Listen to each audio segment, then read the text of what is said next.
Welcome, family, to a new episode of Read, Remember, Repeat. And we kicking this show off, showing some love to Iron Mastery Academy. Shout outs Doc Spills and Christopher Terry. They're teaching people how to learn and earn on the go and manage their own finances. It's as simple as matching colors, and you can grow your account. This is needed for the community and definitely for the culture. I said, surround your mind with greatness, some of it will rub off. This is my office. This is where I start my day. And every day I read something. Form a habit of reading every day. It's about Proctor. My goal. And I love what you're doing as far as the read, remember, repeat, because that's imperative, man. And always, always, always, family, remember this: read, remember, and repeat. Welcome, family, to the night show. And I hope everybody had a wonderful day. I hope your day was beautiful, productive. You know what I mean? I hope your night is serene right now. And y'all know what we're doing right now. That's the power of awareness, right? I need y'all to pay attention to this one. This one right here, you know what I mean, is a goodie. And we left off on chapter 7, which was attitude. Now we on renunciation, chapter 8. Let's go. Renunciation. There is no coal of character so dead that it will not glow and flame, if but slightly turned. Stephen Berrien Stamp, Essential Life. Resist not evil. Whosoever shall smite thee on thy right cheek, turn to him the other also. Matthew 5:39. There is a great difference between resisting evil and renouncing it. When you resist evil, you give it your attention. You continue to make it real. When you renounce evil, you take your attention from it and give your attention to what you want. Now is the time to control your imagination. And give beauty for ashes, joy for mourning praise, for the spirit of heaviness that might be called trees of righteousness, the planting of the Lord that he might be glorified. Isaiah 61:3. You give beauty for ashes when you can concentrate your attention on things as you would like them to be, rather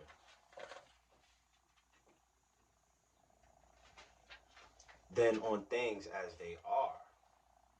You give joy for mourning when you maintain a joyous attitude regardless of unfavorable circumstances.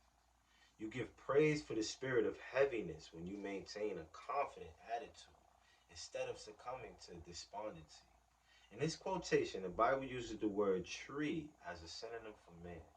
You become a tree of righteousness when the above mental states are a permanent part of your consciousness. You are a planting of the Lord when all your thoughts are true thoughts. He is, I am, as described in chapter 1. I am is glorified when your highest concept of yourself is manifested.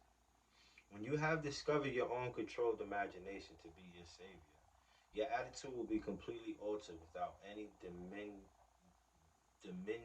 diminution. Okay. When you have discovered your own controlled imagination to be your savior, your attitude will be completely altered with any diminishing of religious feeling, and you will say of your controlled imagination. Behold this vine, I found it, a wild tree.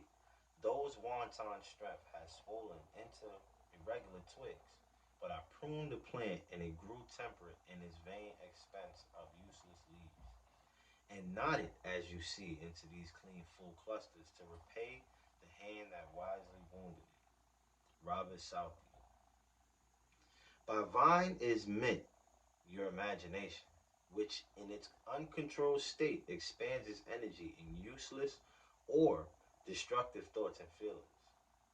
But you, just as the vine is pruned by cutting away its useless branch and roots, prune your imagination by withdrawing your attention from all unlovely and destructive ideas and concentrating on the idea you wish to attain. The happier, more noble life you will experience will be the result of wisely pruning your own imagination. imagination. Yes, be pruned of all unlovely thoughts and feelings that you may think truly, and thy thoughts shall the world's famine feed. Speak truly, and each word of thine shall be a fruitful seed.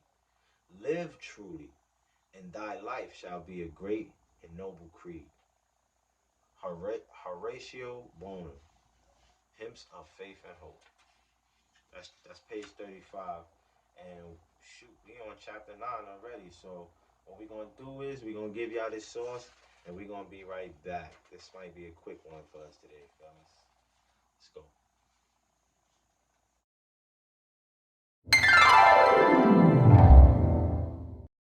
When you say, I gotta go work out, I gotta go to work, I gotta do this, you add negative connotations and energy to that situation. But when you look at it like, I get to go work out, and you look at it like an opportunity, and then you start tapping into the manifestation of abundance.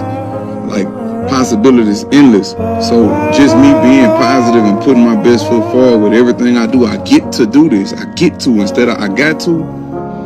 It's really a game changer. When you say, I gotta go work out, I gotta go to work, I gotta do this, you add negative connotations and energy to that situation.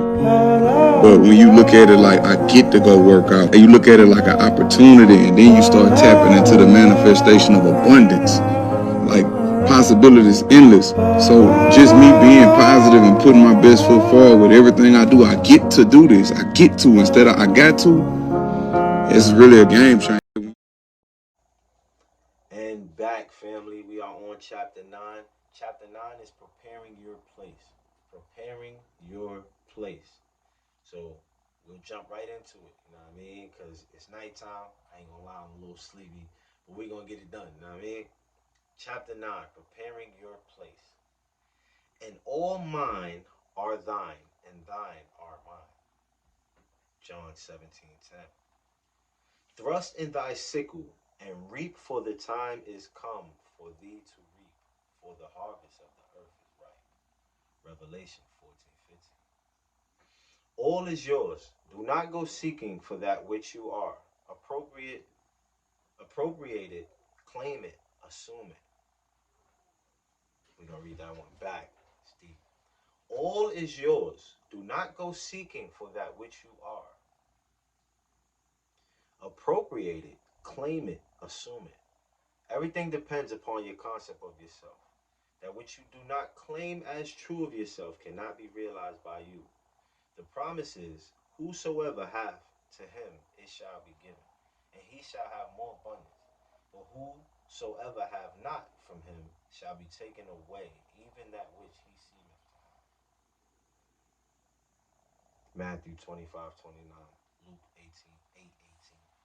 Hold fast in your imagination to all that is lovely and of good report, for the lovely and the good are essential in your life. If it is to be worthwhile, assume it.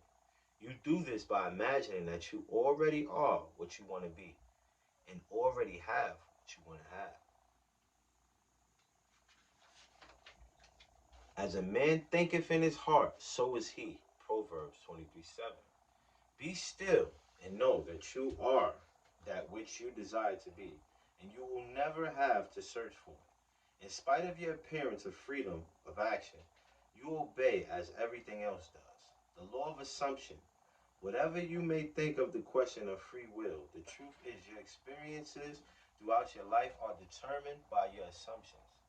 Whether conscious or unconscious, an assumption builds a bridge of incidents that lead inevitably to the fulfillment of itself.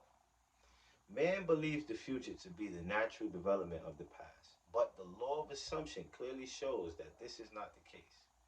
Your assumption places you psychologically where you are not physically. Then your senses pull you back from where you were psychologically to where you are physically. It is these psychological forward motions that produce your physical forward motions in time. Precognition permeates all the scriptures of the world. In my father's house are many mansions. If it were not so, I would have told you. I go to prepare a place for you.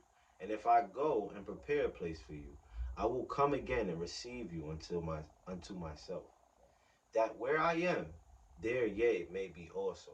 And now I have told you before it came to pass that when it is to come to pass, ye might believe.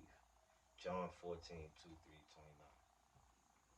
The I in this quotation is your imagination, which goes into the future, into one of the many mansions. Mansion is the state desired. Telling of an event before it occurs physically is simply filling yourself into the state desired until it has the tone of reality. You go and prepare a place for yourself by imagining yourself into the feeling of your wish fulfilled. Then you speed from this state of the wish fulfilled, where you have not been physically, back to where you were physically a moment ago.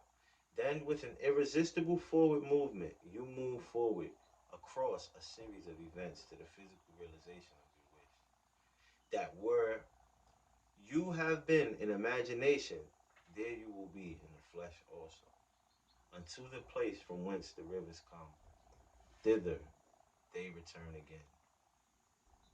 Ecclesiastes 1:7. I gotta get my Bible up. Some of these are Bible quotes, and I gotta get my Bible up. Yeah, let's see what chapter 10 got for us, guys. Let's keep going. You know what I mean? I'm feeling good. Let's keep going. Chapter 10, creation.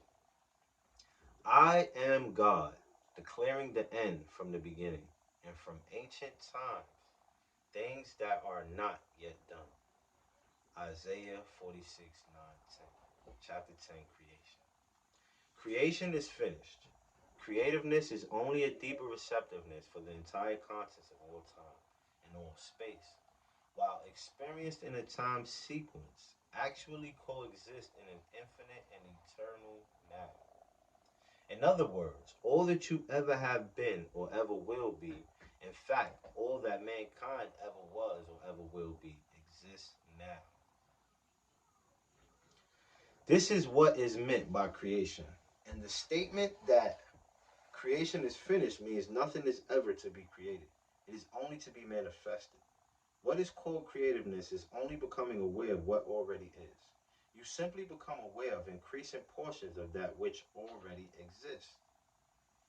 The fact that you can never be anything that you are not already or experience anything not already existing explains the experience of having an acute feeling of having heard before what is being said, or having met before the person being met for the first time, or having seen before a place or thing being seen for the first time.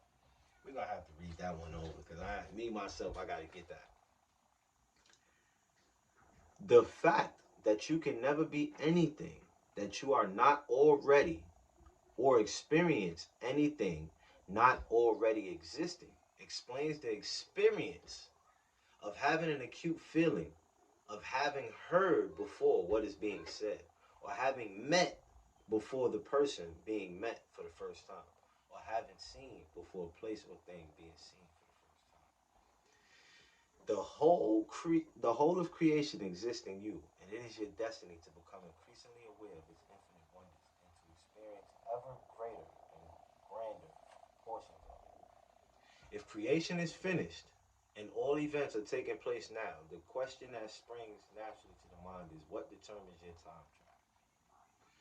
That is, what determines the events which you encounter? And the answer is your concept of yourself. Concepts determine the route that attention follows. Here is a good test to prove this fact. Assume the feeling of your wish fulfilled and observe the route that your attention follows. You will observe that as long as you remain faithful to your assumption, so long will your attention be confronted with images clearly related to that assumption. For example, if you assume that you have a wonderful business, you will notice how in your imagination your attention is focused on incident after incident relating to that assumption. Friends congratulate you, tell you how lucky you are. Others are envious and critical. From there, your attention goes to larger offices, bigger bank balances, and many other similarly related events. Persistence in this assumption will result in actually experiencing, in fact, that which you assume. The same is true regarding any concept. If your concept of yourself is that you are a failure, You will encounter in your imagination a whole series of incidents in conformance to that concept. Thus, it is clearly seen how you, by your concept of yourself, determine your present, that is, the particular portion of creation which you now experience in your future, that is, the particular portion of creation which you will experience. Family, we are going to leave this off at chapter 11. Chapter 11 is interference. And we will see you guys tomorrow. Read, remember, repeat. Gang,